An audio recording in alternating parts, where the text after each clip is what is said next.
El tema del día de hoy es resurrección y ascensión. Y las preguntas que vamos a estar desarrollando el día de hoy son las siguientes. ¿Cómo era el cuerpo resucitado de Cristo?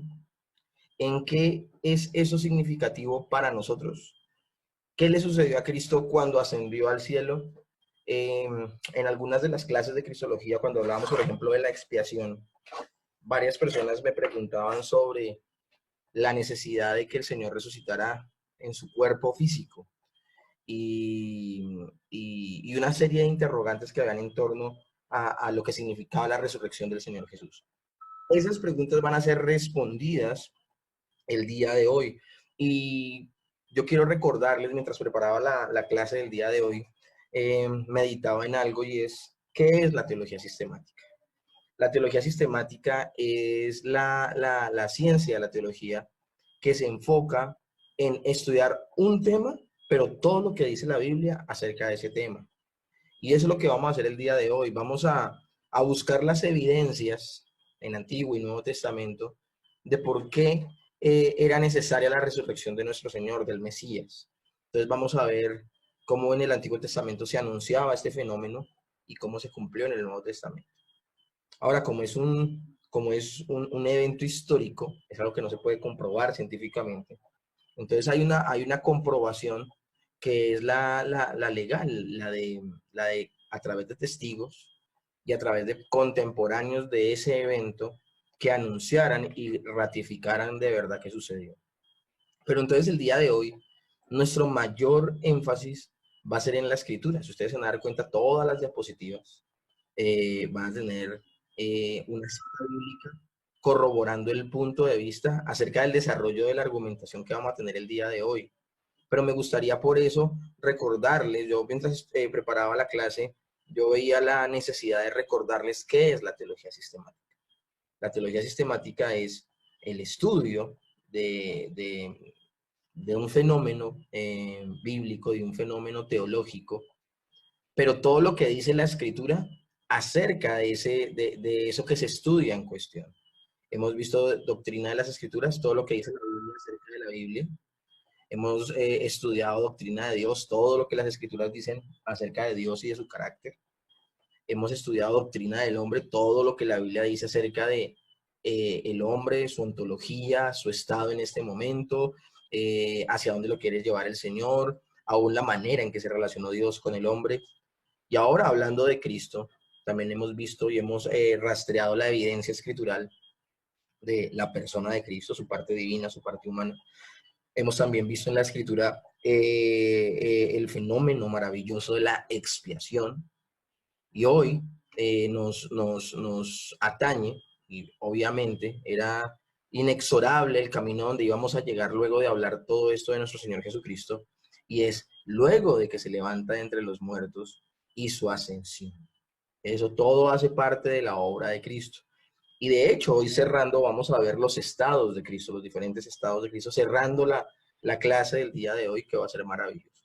Entonces, si lo hemos hecho así, de esa manera, todo el seminario, pues, cuánto más con esta maravillosa clase del día de hoy. Nuestro fuerte, nuestra mayor evidencia de la resurrección y la ascensión de Cristo es las escrituras, porque para nosotros la escritura es la palabra de Dios, y en la palabra de Dios no hay mentiras, no hay errores, y mucho menos hay supuestos, sino que si lo dice la escritura, así fue, y por eso va a ser nuestro mayor apoyo en toda esta clase, nuestra mayor evidencia, las mismas escrituras. Pero entremos en materia, la evidencia del Nuevo Testamento acerca de la resurrección de Cristo. Todo el Nuevo Testamento da testimonio de la resurrección de Cristo. Vamos a darnos cuenta que en Mateo, en Marcos, en Lucas y en Juan se habla de esto. O sea, son los 4 evangelios hacen ese énfasis, y esto es importantísimo tenerlo en cuenta, porque hay pasajes en la escritura, más bien historias en los evangelios, que lo puede haber en uno, pero no lo puede haber en otro. Ustedes van a ver milagros que solo se hablan en Juan, pero que no se hablan en los evangelios como Mateo, Marcos y Lucas, los sinópticos. Pero cuando hablamos de la muerte y también de la resurrección, como de la ascensión de Cristo, se mencionan los 4 evangelios. También el libro de Hechos de los Apóstoles, es la historia de la proclamación de esa resurrección de nuestro Señor Jesucristo por parte de los apóstoles, al punto que dieron su vida por esa verdad. Las epístolas dependen por completo de la suposición de que Jesús es un Salvador vivo y reinante. Y el Apocalipsis muestra repetidas veces al Cristo resucitado que reina en el cielo y predice su regreso. O sea, estamos hablando de que la doctrina de la resurrección es una doctrina fundamental. Alguien que no crea en la resurrección y la ascensión de Cristo no se le puede considerar un hermano en la fe. Hace parte de la doctrina fundamental para un creyente. Los argumentos históricos a favor de la resurrección de Cristo han convencido a muchos escépticos que empezaron a examinar las evidencias con el propósito de desacreditar la resurrección. A muchos les ha pasado eso, ¿saben? Muchas personas con el deseo de desacreditar y demostrar los baches, los huecos, las falencias que hay en esta historia de la resurrección, se pusieron a estudiarla muy bien y a seguirla históricamente, a seguir al Jesús histórico y a leer a la gente que escribió por aquella época y los eventos que están registrados y todo ese tipo de cosas. En ese caso, tenemos a tres personas muy conocidas. Tenemos a Frank Morris, quien movió la piedra. Tenemos también a uno muy conocido que es Josh McDowell, que escribió Evidencias que exigen veredicto. Y hay otros dos abogados que escribieron algo que se llama la evidencia de la resurrección. Así yo tengo aquí los nombres de ellos y se los digo. Frank Morrison y J.N.O. Anderson. Y estas personas, todas tienen en común de que iniciaron su estudio con el propósito de desacreditar la resurrección. Voy a hablarles un poco del caso de Josh McDowell. Él es un estudiante universitario, él quiere desvirtuar la resurrección. Y él no solo va a las bibliotecas más respetables de todo el mundo, sino que también va a los lugares donde Jesús estuvo. Y recorre y pregunta y habla e investiga. Y de esa investigación sale este libro, Evidencias que exigen un veredicto. Y aunque él buscaba desvirtuar la idea de la resurrección, luego de haber hecho este recorrido, él siendo siendo honesto en su intelectualidad, él tiene que aceptar que el Señor Jesús no solamente vivió, existió y murió, sino que al tercer día resucitó y ascendió a los cielos. Ese estudio y ese libro fue el que Dios usó para convertir a Josh McDowell al cristianismo, precisamente. Entonces, vemos que es el caso de muchas personas que han tratado de desvirtuar esta verdad y pues no lo han podido hacer. Es una verdad absoluta. Ahora, la naturaleza de la resurrección, lo que hablaba antes en la diapositiva anterior era un poco de apologética al respecto, como las evidencias que pueden haber históricas y las evidencias arqueológicas y las evidencias, bueno, todo esto que en realidad es como demostrarles un punto de vista, pero lo que hoy vamos a estar estudiando puntualmente es la naturaleza de la resurrección de Cristo. Y solamente vamos a poderla rastrear es a través de las Escrituras. La resurrección de Cristo no fue simplemente salir de entre los muertos, como otros lo habrían experimentado antes. De ser así, ¿por qué morir en una cruz? ¿Por qué no esperar a morir de otra forma? De hecho, yo no concibo a un Jesús muriendo de viejito, deteriorado, porque ese no era el propósito. ¿Por qué el Señor se diferencia con otros resucitados?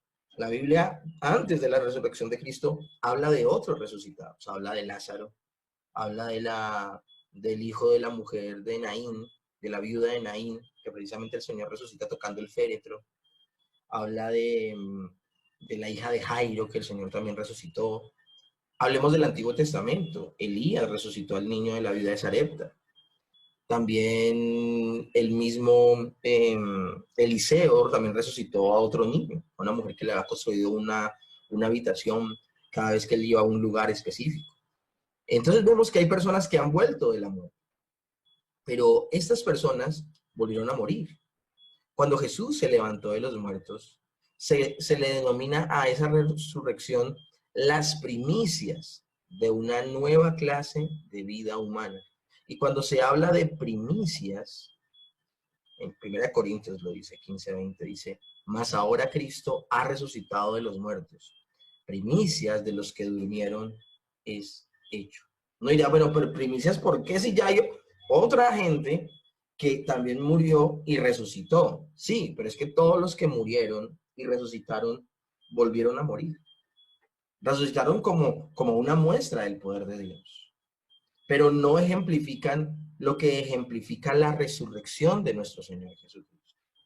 Porque es que la resurrección de Lázaro, por ejemplo, fue la manifestación del poder de Dios, pero cuando Lázaro se levanta entre los muertos, él no es glorificado. Él es un ser humano común y corriente. Era el Lázaro que murió 4 días atrás. No era más y no era menos. Ninguna de esas personas que fueron resucitadas, ya sea por Jesús o por los profetas o los apóstoles, porque luego también el apóstol Pedro resucitó a Talita, a Tabita, perdón. Entonces, sí, también el mismo Pablo resucitó personas, a Eutico y a otras personas.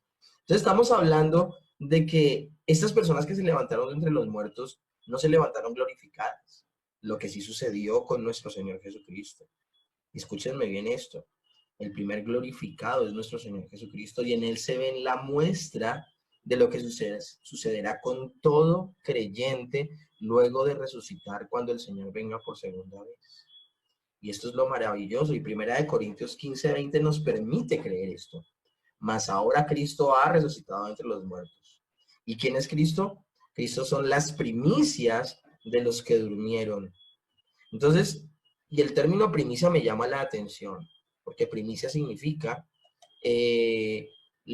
hablando en términos de cosecha, se hablaba de que salía una gran cosecha, pero era la primera vez que se sembraba ese terreno.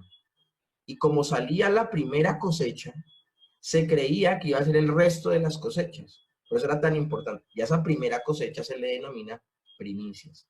De hecho, esto es tan importante para el pueblo judío que aún al interior de la cultura judía, la gente ofrendaba de las primicias, o sea, de la primera cosecha de un gran cultivo. Ellos sacaban una muestra de agradecimiento mucho mayor a la que normalmente daban porque estaban agradecidos de las primicias, porque esas primicias lo que indicaban era cómo iba a ser el resto de cosechas. Si era muy buena la primicia, pues iban a ser muy buenas el resto de cosechas. Y eso es lo que sucede con el Señor, tan maravilloso, tan espléndida como fue la resurrección de nuestro Señor Jesucristo, será la resurrección de cada uno de los hijos de Dios, porque en el Señor vemos lo que es la glorificación. Pero entonces aquí viene la pregunta de rigor. Bueno, si el Señor Jesús fue glorificado, ¿era su apariencia entonces distinta? Juan 20, del 14 al 15 dice, cuando había dicho esto, se volvió y vio a Jesús que estaba allí, mas no sabía que era Jesús. Jesús le dijo, mujer, ¿por qué lloras? ¿A quién le está hablando Jesús? A María Magdalena. ¿A quién buscas? Ella, pensando que era el hortelano, es decir, el jardinero, le dijo, Señor, si tú lo has llevado, dime dónde lo has puesto y yo lo llevaré. Ella aún piensa que Jesús está muerto y que sencillamente lo sacaron de la tumba, que alguien lo retiró y ella está diciendo, dime dónde está, yo lo cojo, lo recojo. Pero es que el que le está hablando es Jesús. Ahora, ella no conoce a Jesús, tanto que lo ama, tanto que dice amarlo, tanto tiempo que tal vez pudo haber pasado con él, hombre, no lo reconoció. Juan 21 dice, el primer día de la semana María Magdalena fue de mañana siendo aún oscuro al sepulcro y vio quitada la piedra del sepulcro. Algunos piensan que no lo reconoció porque estaba oscuro, porque era todavía, era el alba hasta ahora, entonces como que estaba todavía muy oscuro, entonces como que no pudo verle claramente el rostro y por eso dicen que no lo reconoció. Más Juan 20:16 dice, Jesús le dijo, María, volviéndose ella le dijo, Raboní, que quiere decir maestro. Como que reconocía, con ese texto uno ve que ella reconoce la voz, pero no reconoce el aspecto. Hombre, ¿será por la oscuridad de la noche? ¿Será porque no podía ver muy bien? Lucas 24, del 13 al 15 dice, y aquí 2 de ellos iban el mismo día a una aldea llamada Emaús, que estaba a 60 estadios de Jerusalén, e iban hablando entre sí de todas aquellas cosas que habían acontecido. Sucedió que mientras hablaban y discutían entre sí, Jesús mismo se acercó y caminaba con ellos. Ustedes conocen la historia de los dos discípulos camino a Emaús. Ellos no están rayando el alba, ellos están en el día, o sea, está el pleno sol, y se les acerca a Jesús y ellos tampoco lo reconocen. Entonces, al parecer no era por la luz la situación. Lucas 24:16 nos dice claramente por qué razón ellos no pudieron reconocer al Señor. Dice, más los ojos de ellos estaban velados para que no lo reconociesen. Una cosa interesante, ¿no? Y Lucas 24:31 dice, entonces le fueron abiertos los ojos y le reconocieron, mas él desapareció de su vista. Ahora, cuando ellos lo reconocen, dice que al partir el pan se sentó a la mesa con ellos y partió el pan, dice que allí es cuando sus ojos son abiertos. Ahora, ha sucedido algo entre el verso 16 y el verso 31. Ha sucedido algo desde el verso 13, más bien, hasta el verso 31, y es que durante todo el día el Señor les habló de las Escrituras, diciéndole cómo era necesario que el Cristo padeciese todas estas cosas, porque la Escritura lo decía y que el Señor lo iba a levantar al tercer día. Entonces, de hecho, los llama insensatos el Señor y los regaña fuertemente y les muestra a través de las Escrituras lo necesario que era que todo esto aconteciera. Pareciera que hay algo más por lo que ellos no pueden reconocerle. Mateo 8:9 dice, aquí Jesús les salió al encuentro diciendo, salve. Y ellas, acercándose, abrazaron sus pies y le adoraron. Creemos poder afirmar que había un grado considerable de continuidad entre la apariencia física de Jesús antes de su muerte y después de la resurrección. La diferencia de apariencia que pudo tener es solo la diferencia entre un hombre que había vivido una vida de sufrimiento, dificultades y dolor, y la de alguien cuyo cuerpo había sido restaurado a la plena apariencia juvenil de la salud perfecta. ¿De qué estamos hablando? Jesús cuando muere tiene 33 años de edad, pero no son los 33 años de edad de esta época. Les dirán, ¿cómo así? Sí, lo que pasa es que Jesús vivió en una época primitiva. Estamos hablando del primer siglo, donde no había cepillo de dientes, donde no había papel higiénico, donde no había sanitarios, donde no había corta uñas. Estoy hablándoles de una época tan primitiva que no había colonia, que no había desodorante, que no había, si no había cepillos, pues tampoco había crema dental. Tampoco había nada para el cuidado de la belleza, no había un rince para que no saliera, para que el pelo no se quemara en las puntas. Ya sea que el señor tuviera el pelo largo o lo tuviera corto, no era tal vez un pelo muy cuidado. Era Oriente es una tierra calurosa, en la noche también hace frío. Estamos hablando del primer siglo, estamos hablando de situaciones completamente primitivas. Yo les he hablado en algunas ocasiones, tal vez el señor lo más normal es que a esa edad ya hubiese perdido algunas piezas dentales. ¿Cuántas veces tú has visitado al odontólogo antes de tener 30 años? ¿Cuántas situaciones? ¿Cuántas cosas? Entonces que tenemos que darnos cuenta que si ellos no le reconocieron es porque claramente hay una diferencia entre un hombre que ha vivido una vida de sufrimiento, y cuando habla una vida de sufrimiento no es que a él se la pasaron, que María y José le pegaban con el cinturón y lo ponían en el lavadero con las manos arriba.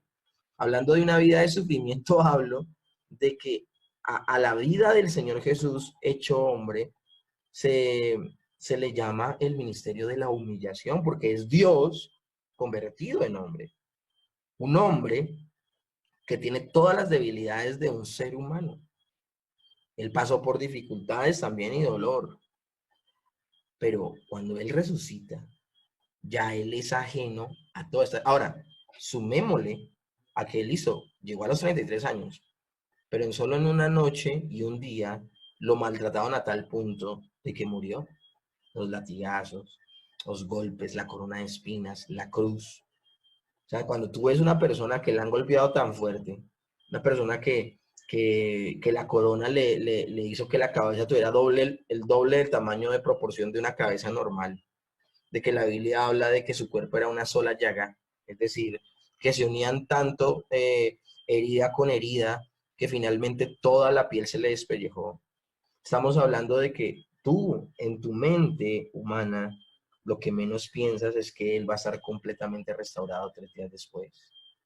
Si para un barrito nomás en la piel, para el acné, nosotros necesitamos 2 o 3 días para que de alguna manera se recupere la piel, ¿cuánto más para una herida, heridas tan severas como las que él sufrió?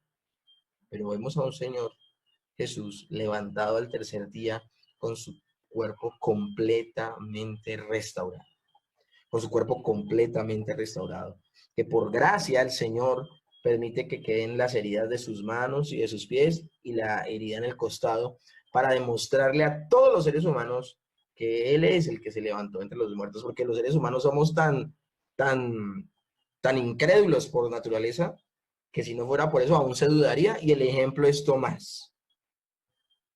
Esas son las heridas de gracia que el Señor nos va a demostrar eternamente y nos va a decir, por esto es que ustedes tienen entrada, y no como echándonoslo en cara. Son heridas de gracia. Somos salvos por gracia, eternamente agradecidos. Y si Él las porta con orgullo, porque ellas demuestran que Él suplió la necesidad del Padre de justicia y nos sustituyó. Entonces, por todo este tipo de situaciones, hombre, es completamente normal que los discípulos de Jesús duden de que Él sea. Aunque el cuerpo de Jesús era todavía un cuerpo físico, era un cuerpo resucitado. Y esta palabra es clave, transformado, cosa que no pasó con todos los resucitados que les nombré anteriormente. Todos los resucitados anteriormente eran exactamente iguales a antes de morir. El caso del Señor no. Nunca más estaría sujeto al sufrimiento, a la debilidad, ni a la muerte, revestido de inmortalidad. Revestido de inmortalidad.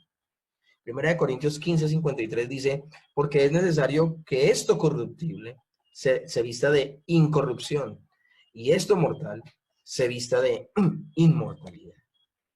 El mismo Primera de Corintios 15, del cual vamos a estar hablando mucho en este capítulo, porque Primera de Corintios 15 es un texto especializado. ¿Y qué significa un texto especializado? Un texto especializado es cuando un texto habla por excelencia de una doctrina fundamental. En el caso de Primera de Corintios 15, es el texto que por excelencia habla de la resurrección, porque es la defensa que levanta el apóstol Pablo con respecto al fenómeno de que el Señor se levantó de los muertos. Porque hubo un momento donde en el pueblo griego se levantaron personas que empezaron a dudar de la resurrección de Cristo, a ponerla en tela de juicio de que Él no había vuelto en carne. ¿Por qué? Tal vez porque seguían muy leudados con la idea griega de que la carne es mala y el espíritu es bueno. Y para un griego era completamente inaceptable que una persona volviera al cuerpo porque lo veían como algo malo. Entonces, tal vez permeada la iglesia por esa idea, que personas empezaron a poner en tela de juicio que el Señor Jesús se había levantado entre los muertos, cosa que es gravísima. El mismo apóstol Juan habla, y más adelante lo vamos a leer, de que si alguien duda que el Señor vino en carne, o sea, no acepta que Jesús vino en la carne, en esa persona está actuando el espíritu del anticristo, imagínate, una cosa completamente terrible. Así de importante es la doctrina de la resurrección de nuestro Señor Jesucristo, es que era necesaria y vamos a verlo hoy con la argumentación que les estoy haciendo. Primera de Corintios 15, pero el verso 42 al 44 dice, así también es la resurrección de los muertos. Se siembra en corrupción, resucita en incorrupción. Se siembra en deshonra, resucita en gloria. Se siembra en debilidad, resucita en poder. Se siembra cuerpo animal, resucita cuerpo espiritual. Hay cuerpo animal y hay cuerpo espiritual. Entonces, esto está maravilloso. Esta afirmación va a traerle respuestas a muchos que estuvieron preguntando esto durante algunas otras clases. Jesús resucitó en un cuerpo físico y la misma escritura nos lo deja ver. Esto no estamos sacando conjeturas. La Biblia dice que los discípulos le abrazaron. Mateo 28:9. He aquí Jesús le salió al encuentro diciendo salve. Y ella acercándose, abrazaron sus pies y le adoraron. Dice la escritura que partió el pan, Lucas 24:30, hablando de los dos discípulos camino a Emaús. Y aconteció que estando sentado con ellos a la mesa, tomó el pan y lo bendijo, partió y les dio. Imposible partir el pan si nosotros no, si no hay una manifestación física, ¿no? permitió ser palpado. Y como para demostrar precisamente que no era un espíritu o fantasma, o sea, el Señor a priori, el Señor a voluntad, el Señor de manera intencional, pide que los discípulos le palpen, le toquen para que se den cuenta que no es un espíritu o es un fantasma, sino que es un ser humano. Lucas 24, 38 al 43. Pero él les dijo, ¿por qué están turbados? Y viene a su corazón estos pensamientos. Miren mis manos y mis pies, que yo mismo soy. Palpen y vean, porque un espíritu no tiene carne ni huesos, como ven que yo tengo. Y diciendo esto les mostró las manos y los pies. Y como todavía ellos de gozo no lo creían y estaban maravillosos, les dijo, ¿tienen aquí algo de comer? Y entonces le dieron parte de un pez asado y un panal de miel. Él lo tomó y comió delante de ellos. Toda esta acción que les acabo de leer es un acto deliberado, es un acto intencional de nuestro Señor Jesús para demostrarle a sus apóstoles que Él es un ser humano en todo el sentido de la palabra. Su cuerpo es físico, era necesario. Alguien preguntaba, ¿pero por qué? ¿Por qué no solo su parte espiritual? Porque si solo su parte espiritual está con el Padre en el cielo, entonces Él no es, primero que todo, entonces, está en un estado intermedio todavía el Señor Jesús. Porque nunca Dios mismo diseñó al hombre para que permanentemente la parte material estuviese separada de la parte inmaterial del ser humano. La parte material es su cuerpo, la parte inmaterial es su alma o espíritu. Tenían que estar juntas. ¿Cuál fue el periodo de estado intermedio de nuestro Señor Jesucristo? 3 días mientras estuvo muerto.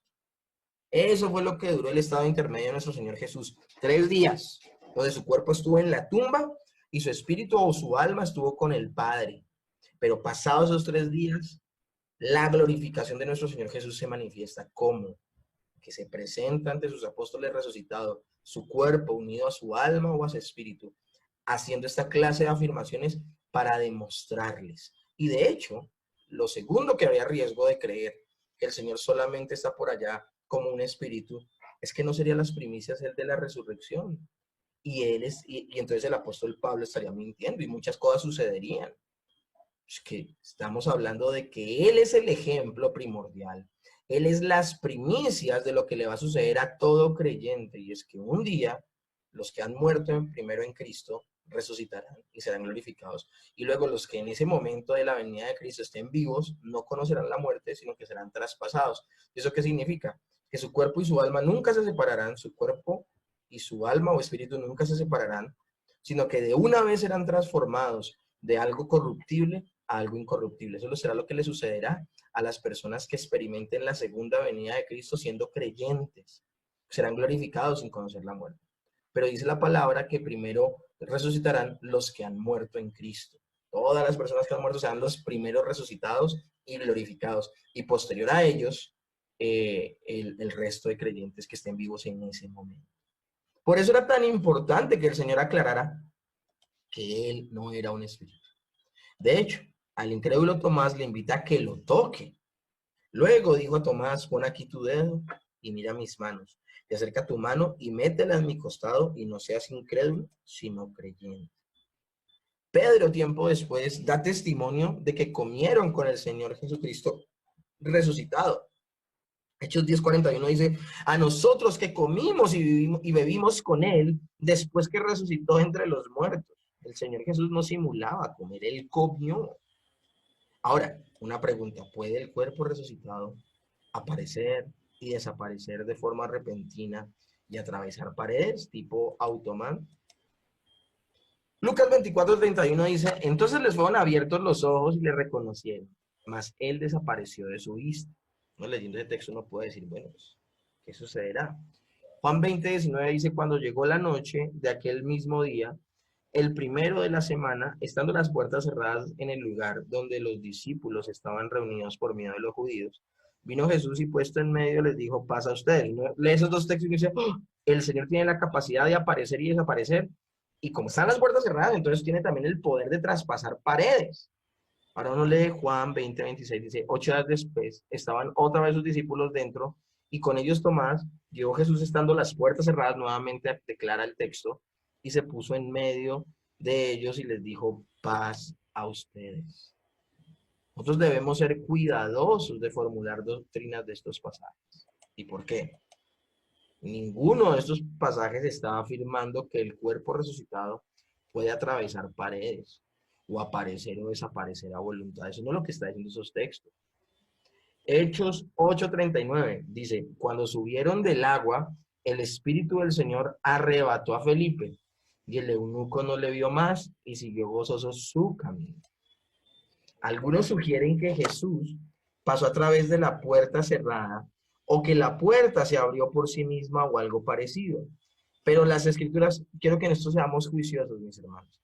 Las escrituras no dicen nada sobre la forma en que Jesús entró en el cuarto. Y nosotros haríamos bien en no intentar dar tampoco una definición, es lo que dice León Morris. Es aquí donde se trae a colación la regla hermenéutica de que uno guarda silencio donde la escritura guarda silencio. Si la Biblia dice y atravesó la puerta, atravesó la pared, de manera sobrenatural actuó, hombre, uno puede decirlo, pero es que las escrituras no dicen eso. Las escrituras sencillamente dicen que estaban cerradas las puertas. Las escrituras dicen que desapareció de ellos. También la Biblia habla de que cuando el Señor Jesús casi lo despeñan en Lucas capítulo 5 porque dijo que era el Mesías. En Lucas 5, cuando leyó: el Espíritu del Señor está sobre mí, dice que quisieron apedrearle y que él, pasando por en medio de ellos, se fue. Y me dice: ¿cómo así? Un poco de gente lo quiere apedrear, lo están empujando, quieren despeñarlo, porque la Biblia dice que pretendían despeñar, al parecer lo están empujando y lo quieren despeñar. ¿Y cómo es posible que él, en medio de esa trifulca y en medio de ese odio, él pase entre ellos? Pues uno no puede llegar a conjeturas. ¿Por qué? Porque la escritura no dice nada. Entonces uno debe guardar silencio donde la escritura guarda silencio. Si no nos dice nada al respecto, no podemos afirmar nada. Lo que sí nos afirma la escritura es que tenía un cuerpo físico, que se podía palpar, que se podía tocar, él podía manipular objetos físicos, podía tocar a las personas, podía abrazarlas y las personas lo podían abrazar. Y pues la Biblia no dice nada más con respecto a eso, entonces tenemos que ser muy cuidadosos. Entonces, ¿cuál es el peligro de hacer estas afirmaciones? Puede llevar a que las personas piensen que el cuerpo resucitado de Cristo era algo inmaterial. Y eso es contrario a lo que afirman explícitamente las escrituras, lo que hemos leído. Entonces, preferimos ser muy conservadores en la manera en que nosotros explicamos las escrituras y enseñamos las escrituras, porque llegar a ese tipo de conjeturas puede hacer pensar a las personas que su cuerpo no era realmente un cuerpo físico, y eso es muy peligroso. Si la escritura quisiera enseñarnos esto, lo diría de forma explícita, no subjetiva o implícita. En vez de esto, la escritura no da muchas claras indicaciones de que era físico. Perdón, en vez de llegar a estas conjeturas de que el Señor atravesó puertas o de que el Señor aparecía o desaparecía, tenemos que dar énfasis a lo que sí dice la escritura. Y la escritura sí nos da muchas claras indicaciones de que Jesús era físico y material. A pesar de que era un cuerpo perfeccionado, libre para siempre de la debilidad o la enfermedad y la muerte. Es decir, que también su parte física tiene las limitaciones de un cuerpo físico. La resurrección en cuerpo físico es una clara afirmación de la bondad de la creación material que Dios hizo originalmente. Nosotros tenemos que sacarnos de la cabeza que el cuerpo es algo malo. Por eso yo creo que algunos hacían esa pregunta cuando se hacía. Génesis 1:31 dice: y Dios vio todo lo que había hecho, incluyendo el cuerpo del hombre, y he aquí que era bueno en gran manera.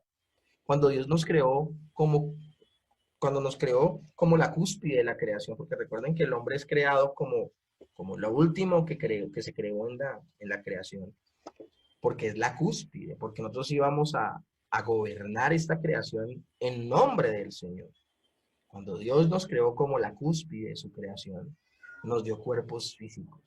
Jesús se levantó entre los muertos en un cuerpo físico perfeccionado, y nosotros resucitaremos en cuerpos físicos perfeccionados, demostrando de esta manera que al crear a Adán con un cuerpo maravilloso, al levantar a Jesús de entre los muertos con un cuerpo físico, y al nosotros como creyentes estar aguardando la glorificación de nuestros cuerpos, eso demuestra que Dios le agrada la parte física del hombre, que Él la creó, que la llamó que era buena en gran manera. Pensar de otra manera es no tener un pensamiento escritural, tener un pensamiento que no es bíblico. Nunca en las escrituras dice que el cuerpo del hombre es malo.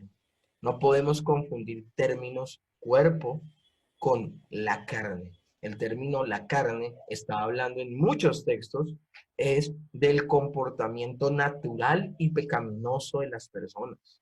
Hay gente que tiene todavía en su cabeza que el hombre solo cayó en su parte física, pero que su espíritu todavía está intacto. No, cuando el hombre cayó, y esto lo vimos en la antropología cristiana o doctrina del hombre, vimos que cuando dice que el hombre cayó, cayó completamente, cayó tanto su parte material como su parte inmaterial. ¿Estás diciendo que aún el espíritu del hombre es pecaminoso? Sí. El apóstol Pablo habla de que tengamos cuidado de los pecados del espíritu. Entonces nosotros no podemos llegar a ese tipo de conclusiones, y menos esas conclusiones nos pueden afectar la creencia de que el Señor resucitó en un cuerpo físico. Es completa y absolutamente imperativo que el Señor lo hiciera, porque nos iba a representar aún en ese cuerpo físico. El Padre y el Hijo participaron en la resurrección. Aquí vamos a pasar ya a otro punto, y es la participación de todas las personas de la Trinidad en la resurrección. El Padre levantó a Cristo entre los muertos. Hechos 2:24 dice, al cual Dios levantó, sueltos los dolores de la muerte, por cuanto era imposible que fuese retenido de ella. Primera de Corintios 6:14, y Dios, que levantó al Señor, también a nosotros nos levantará con su poder. Gálatas 1:1, Pablo, apóstol, no de hombres ni por hombres, sino por Jesucristo y por Dios el Padre, que lo resucitó entre los muertos. Jesús también, por otra parte, participa de su propia resurrección. Juan 10:17-18 dice, por eso me ama el Padre, porque yo pongo mi vida para volverla a tomar. Nadie me la quita, sino que yo de mí mismo la pongo. Tengo poder para ponerla y tengo poder para volverla a tomar. Este mandamiento recibí de mi Padre. Juan 2:19, respondió Jesús y le dijo, destruid este templo y en 3 días lo levantaré, hablando del templo de su cuerpo. ¿Qué significa doctrinalmente entonces la resurrección? ¿Por qué hace parte de la doctrina fundamental? Bueno, primero que todo, la resurrección de Cristo asegura nuestra regeneración. Hay algo que no ha sucedido todavía en nosotros, y es que no hemos sido glorificados. Primera de Pedro 1:3 dice, bendito el Dios y Padre de nuestro Señor Jesucristo, que según su grande misericordia, nos hizo renacer para una esperanza viva por la resurrección de Jesucristo de los muertos. Cuando habla para una esperanza viva, habla de algo que todavía no hemos recibido. Ya somos salvos, pero no hemos recibido algo. La completa regeneración no se ha manifestado en nosotros. Dios nos ve resucitados con Cristo, y esto es maravilloso, esta enseñanza. Efesios 2:5-6 dice, aún estando nosotros muertos en pecado, nos dio vida juntamente con Cristo. Por gracia sois salvos. Y juntamente con Él nos resucitó y asimismo nos hizo sentar en los lugares celestiales con Cristo Jesús. Miren lo interesante de esto. Dios nos ve resucitados a nosotros con Cristo. Pero un día eso va a ser completamente consumado en la glorificación. Maravilloso. Colosenses 3:1. Si pues han resucitado con Cristo, busquen las cosas de arriba donde está Cristo sentado a la diestra de Dios. Cuando Dios resucitó a Cristo de entre los muertos, nos consideró en cierta manera resucitados con Cristo y por tanto merecedores de los méritos de la resurrección de Cristo. Por eso la Biblia dice que somos coherederos con Cristo. Si hablamos en el estricto orden de la palabra, deberíamos solamente hasta la glorificación ser coherederos con Cristo. Pero es que precisamente, ¿y qué logramos en la glorificación? En la glorificación logramos no solamente perfección en nuestro cuerpo, sino también perfección en nuestro comportamiento. Y en ese orden de ideas, pues no pecaríamos. Ya el creyente en la glorificación deja de pecar. pero con el efecto del Señor de la sustitución, en su sustitución, no solamente el Padre nos ve como si nunca hubiésemos pecado porque ve las buenas obras, las justas obras y perfectas obras de Cristo, sino que además en Cristo ve al hombre perfecto, al hombre glorificado y nos ve a nosotros como resucitados. Esto es maravilloso. Ahora, el poder que resucitó a Cristo de los muertos, ese poder, ¿saben dónde yace, dónde vive? Vive en nosotros. Efesios 1, del 19 al 20 dice, ¿y cuál la supereminente grandeza de su poder para con nosotros los que creemos, según la operación del poder de su fuerza, la cual operó en Cristo, resucitándole de los muertos y sentándole a su diestra en los lugares celestiales? Miren, la palabra en griego que se refiere a la supereminente grandeza de su poder, de su fuerza, o sea, según la operación del poder de su fuerza, y el término la supereminente grandeza son términos griegos que hablan de una fuerza sobrenatural, salida de toda la capacidad de nuestro pensamiento, que fue la que operó para resucitar a Cristo, y que esa persona que es Dios habita también dentro de nosotros. Una cosa impresionante, la palabra en griego es impresionante. Es por eso que el creyente tiene el poder de ir caminando en pos de su santificación. No hay una cosa tan loca y tan desvariada como que por el hecho de que fui salvo por gracia, ya puedo vivir como se me pegue la gana y ya puedo pecar porque Cristo murió por mí. O sea, no hay una contradicción tal como el justificar el pecado en el creyente. Porque el poder que yace en nosotros, la presencia de Dios que yace en nosotros, que fue la que levantó a Cristo entre los muertos y la que convirtió lo corruptible en incorruptible, yace en nosotros, dentro de nosotros. ¿Cómo nosotros podemos anhelar lo corruptible todavía? Es por eso que el creyente tiene el poder de ir caminando en pos de su santificación.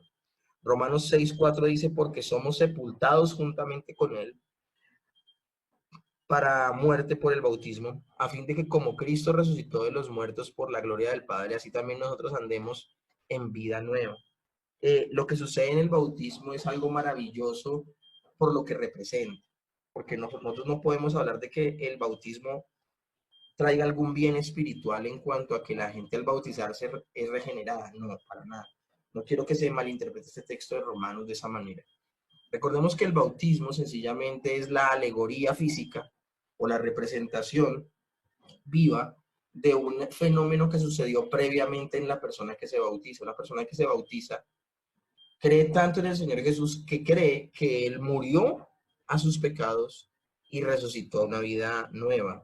Y es por eso que el creyente cuando va al bautismo es sumergido en el agua como sepultando esa vieja vida y al salir de las aguas resucitar a una nueva. Pero no solamente eso, cuando el creyente entra en el agua, el creyente se identifica con la muerte de Cristo y cuando sale se identifica con la resurrección de Cristo. Esto es maravilloso y es bueno tenerlo en cuenta. Entonces nosotros estamos hablando de que, citando Romanos 6, porque somos sepultados juntamente con él para muerte por el bautismo, hablando de la muerte a nuestra vida de pecado. E inmediatamente sucede el siguiente fenómeno, a fin de que como Cristo resucitó entre los muertos por la gloria del Padre, así también nosotros andemos en vida nueva. Es la representación de la regeneración, de lo que sucede en nosotros. También la resurrección de Cristo asegura nuestra justificación. Romanos 4:25 dice, el cual fue entregado por nuestras transgresiones y resucitado para nuestra justificación. Es que la obra de Cristo no termina con su muerte en la cruz. La obra de Cristo también hace parte de su resurrección y su ascensión. Cuando Cristo resucitó, esa fue la declaración de Dios de aprobación de la obra redentora de Cristo. En virtud de nuestra unión con Cristo, la declaración de aprobación divina de Cristo es también su declaración de que nos aprueba a nosotros. También la resurrección de Cristo asegura que nosotros también recibiremos cuerpos perfectos para la resurrección. Primera de Corintios 6:14, y Dios que levantó al Señor, también a nosotros nos levantará con su poder. También nos levantará a nosotros con su poder. Segunda de Corintios 4:14, sabiendo que Él resucitó al Señor Jesús, a nosotros también nos resucitará con Jesús y nos presentará juntamente con ustedes. Vuelvo y repito, Primera de Corintios es el texto especialista de la resurrección. Y va desde el 12 hasta el 58. Sería bueno que lo pudieran meditar. Esa reflexión más amplia sobre las relaciones entre la resurrección de Cristo y la nuestra la encontramos allí. Pero particularmente en esa porción, en el versículo 20, dice, mas ahora Cristo ha resucitado de los muertos. Mas ahora Cristo ha resucitado de los muertos. Primicias de los que durmieron es hecho. Ya les expliqué lo que era primicias. Aparché. Las primicias o los primeros frutos de la cosecha madura muestran cómo será el resto de la cosecha. Cristo, como las primicias, muestra cómo serán nuestros cuerpos de resurrección. Pero ahora hablemos del significado ético de la resurrección. Primera de Corintios 15:58 dice, así que, hermanos míos, estad firmes y constantes, creciendo en la obra del Señor siempre, sabiendo que su trabajo en el Señor no es en vano. Las obras en pos del reino tienen valor eterno. Las obras en pos del reino tienen valor eterno. Y cuando hablo de obras, no estoy hablando de portarme bien para ganar la salvación. Estoy hablando de mi comportamiento posterior a mi salvación, es decir, la santificación. Entonces debemos diferenciar eso. Una persona que cree que portándose bien se puede salvar es un evangelio de salvación por obras y es un evangelio anatema, es un evangelio extraño, porque por gracia somos salvos. Pero cuando hablamos de las obras en pos del reino, es decir, trabajar para el reino de Dios, habla de mi comportamiento una vez he sido convertido. Y las buenas obras, una vez que yo he sido regenerado, que he nacido de nuevo, que me he convertido a Cristo por la obra del Espíritu Santo, a eso se le conoce como el proceso de santificación. Colosenses 3, del 1 al 4 dice, si pues han resucitado con Cristo, busquen las cosas de arriba, donde está Cristo sentado a la diestra de Dios. Pongan la mira en las cosas de arriba, no en las cosas de la tierra, porque han muerto y su vida está escondida con Cristo en Dios. Cuando Cristo, su vida, se manifieste, entonces ustedes también serán manifestados con Él en gloria. ¿De qué habla este texto? Este texto lo que está hablando es precisamente el sentido ético de la resurrección. El Señor Jesús no solamente resucitó para que nosotros tuviéramos cuerpos glorificados y ya. El hecho de que el Señor Jesús haya resucitado habla de esa identidad de nosotros de haber muerto a nuestros delitos y pecados y resucitado a una nueva vida. Por eso el apóstol Pablo dice en Colosenses, si pues han resucitado ustedes los creyentes con Cristo, una evidencia de que tú has resucitado con Cristo es que tú ya buscarás las cosas del reino de los cielos, no las cosas de este mundo. Ese es el sentido ético de la resurrección. De hecho, una demostración de que en verdad hemos sido salvos y regenerados. Pablo nos está animando a que pensemos en nuestra recompensa celestial. Nosotros somos extranjeros y peregrinos en esta tierra. Nosotros no hacemos bien en aferrarnos tanto a lo material y que nuestros sueños y todos nuestros ideales estén centrados solamente en este mundo. Sí, uno puede tener cosas y uno está de peregrinaje, que uno también aquí planifica y tiene ciertos, podemos llamarlo como metas en la vida que uno tiene, pero nuestra suprema meta, nuestro supremo punto de llegada es el cielo, mis hermanos, y eso nosotros nunca lo podemos perder de vista. Por eso Pablo nos anima a que pensemos en nuestra recompensa celestial. Romanos 6, del 10 al 13 dice, porque en cuanto murió al pecado, murió una vez por todas, mas en cuanto vive, para Dios vive. Está hablando del creyente aquí el apóstol Pablo. Así también ustedes considérense muertos al pecado, pero vivos para Dios en Cristo Jesús, Señor nuestro. No reine pues el pecado en su cuerpo mortal, de modo que lo obedezcan a sus concupiscencias, ni tampoco presenten sus miembros al pecado como instrumentos de iniquidad, sino presenten ustedes mismos a Dios como vivos de entre los muertos y sus miembros a Dios como instrumentos de justicia. La resurrección de Cristo nos insta a dejar de ceder al pecado en nuestra vida. Entonces, como creyentes no nos podemos conformar. ¿A qué es que yo soy así? No, eso sería una contradicción. El Espíritu Santo habita dentro de nosotros y nosotros claro que podemos dejar de pecar. Nosotros no podemos ver tan livianamente el pecado. Pasando ya a otro punto de tres que vamos a ver hoy, que ya vimos la resurrección, vamos a ver ahora la ascensión y finalmente los estados de Cristo. La ascensión al cielo. Cristo, en primera instancia, debemos entender que ascendió a un lugar. El cielo no es una situación etérea, una situación imaginaria, una situación, un lugar como que solo existe por allá, en otra dimensión desconocida. Bueno, no nos atañe a nosotros la ubicación geográfica, pero sí debemos entender que Él ascendió a un lugar. Lucas 24, del 50 al 51 dice, y lo sacó fuera hasta Betania, y alzando sus manos, los bendijo. Y aconteció que bendiciéndolos, se separó de ellos y fue llevado arriba al cielo. Primero que todo, tengamos en cuenta, el cielo es arriba. Hechos 1, del 9 al 11, y habiendo dicho estas cosas, viéndolo ellos, fue alzado y le recibió una nube que le ocultó de sus ojos. Y estando ellos con los ojos puestos en el cielo, entre tanto que él se iba, he aquí se pusieron junto a ellos dos varones con vestiduras blancas, los cuales también les dijeron ángeles, varones galileos, ¿por qué estáis mirando al cielo? Este mismo Jesús que ha sido tomado de vosotros al cielo, así vendrá como le habéis visto ir al cielo. Esto es maravilloso, estaba hablándoles de la segunda venida. Él no desapareció repentinamente de entre ellos, sino que ascendió gradualmente mientras ellos estaban mirando, al punto que se alejó tanto que las nubes lo ocultaron. Jesús se fue a un lugar, y él mismo lo dice en las Escrituras. El hecho de que Jesús tuviera un cuerpo de resurrección que estaba sujeto a las limitaciones espaciales, podía estar solo en un lugar a la vez, ya se los he dicho, significa que Jesús fue a alguna parte cuando ascendió al cielo. El cuerpo de él no puede quedar por allá estático en algún lugar. No, él fue con su cuerpo físico a un lugar. Hechos 7, del 55 al 56 dice, pero Esteban vio al lugar a donde fue el Señor Jesús. O sea, esos no son interpretaciones ni son cuenticos de hadas. Dice Hechos 7, pero Esteban, lleno del Espíritu Santo, puestos los ojos en el cielo, vio la gloria de Dios y a Jesús que estaba a la diestra de Dios y dijo, he aquí, veo los cielos abiertos y al Hijo del Hombre que está sentado a la diestra de Dios. Y Juan 14, del 2 al 3 dice, esto lo habla el Señor Jesús antes de que muera y resucite. Dice, en la casa de mi Padre muchas moradas hay. Si así no fuera, yo os lo hubiera dicho. Voy pues a preparar lugar para vosotros.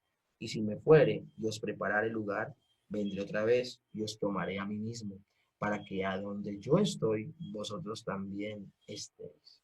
Está hablando del cielo, está hablando de la presencia de Dios. También debemos tener en cuenta que Cristo recibió gloria y honra ahora como Dios hombre, habiendo cumplido su misión. Yo quiero aclararles algo, el Señor ya tenía gloria y honra como Dios, pero no como Dios hombre. Es que la unión hipostática, la encarnación, el que en el Señor Jesús se conjuguen las dos naturalezas, Dios y hombre plenamente, hace de esa unión hipostática un momento singular en la vida de nuestro Señor Jesucristo, en la vida de la segunda persona de la Trinidad. Siempre ha existido Dios, Dios el Hijo siempre existió, pero en un momento se encarnó. Esa nueva naturaleza, a esa unión hipostática, a la que luego de la resurrección recibe gloria y honra. La gloria y la honra siempre la ha tenido Dios, la segunda persona de la Trinidad, el Hijo, siempre, el Verbo, siempre la ha tenido. Pero como hubo un momento donde hubo la encarnación, esa unión hipostática maravillosa que es el Señor Jesucristo, este ser maravilloso, ese unigénito porque es único en su género, él recibió gloria y honra, habiendo cumplido su misión. Juan 17:5 dice, ahora pues, Padre, glorifícame tú al lado tuyo con aquella gloria que tuve contigo antes que el mundo fuese. Este pasaje está hablando de lo que les acabo de decir. Glorifícame al lado tuyo. ¿A quién? ¿Que glorifique a quién? Al Señor Jesús. En ese momento ya está unida la parte divina y la parte humana, la unión hipostática presente, la encarnación. Está diciendo que a ese ser nuevo y maravilloso lo glorifique al lado del Padre. Y luego dice, con aquella gloria que tuve contigo antes que el mundo fuese. Ahora, en la segunda persona de la Trinidad, el Verbo, el Hijo, antes de la fundación del mundo, ese Hijo, ese es Dios, el Hijo, sin un cuerpo físico, sin haberse hecho hombre. Este pasaje es maravilloso porque habla de esa gloria y esa honra a nuestro Señor Jesucristo. Filipenses 2:9 dice, por lo cual Dios también le exaltó hasta lo sumo y le dio nombre que es sobre todo nombre. Si ustedes leen todo Filipenses 2, está hablando, ya pues en vosotros el mismo sentir que hubo en Cristo Jesús, el cual siendo Dios no tomó como cosa que aferrarse, sino que se humilló hasta lo sumo. ¿De qué está hablando? De la encarnación, está hablando del momento en que Dios se hace hombre. Pero luego, por la obediencia de hacerse hombre, de hacer perfectamente la obra que el Padre le dio un nombre que es sobre todo nombre y lo exaltó hasta lo sumo el Padre Celestial. En Apocalipsis 5:12 dice, decían a gran voz, el Cordero que fue inmolado es digno de tomar el poder, las riquezas, la sabiduría, la fortaleza, la honra, la gloria y la alabanza. Miren cómo hemos viajado por todo el Nuevo Testamento, desde Mateo hasta Apocalipsis, y todo nos habla de la resurrección de nuestro Señor Jesús. Por eso es una doctrina fundamental. Cristo está sentado a la mano derecha del Padre. Ese es el lugar donde está. El Antiguo Testamento lo predijo. Salmo 110:1 dice, Jehová dijo a mi Señor, siéntate a mi diestra hasta que ponga a tus enemigos por estrado de tus pies. Y esto es maravilloso porque Jehová dijo a mi Señor, traducciones más, traducciones menos sería Jehová dijo a mi Jehová. Porque Jehová aquí es el Padre. Y dijo a mi Señor es el Hijo. Entonces el Padre le dijo al Hijo, siéntate a mi diestra hasta que ponga a tus enemigos por estrado de tus pies. El Nuevo Testamento también lo afirma, Hebreos 1:3.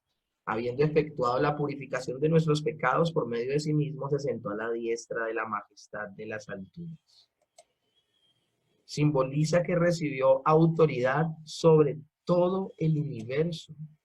Efesios, eso significa estar sentado a la diestra del Padre, recibir autoridad sobre todo el universo.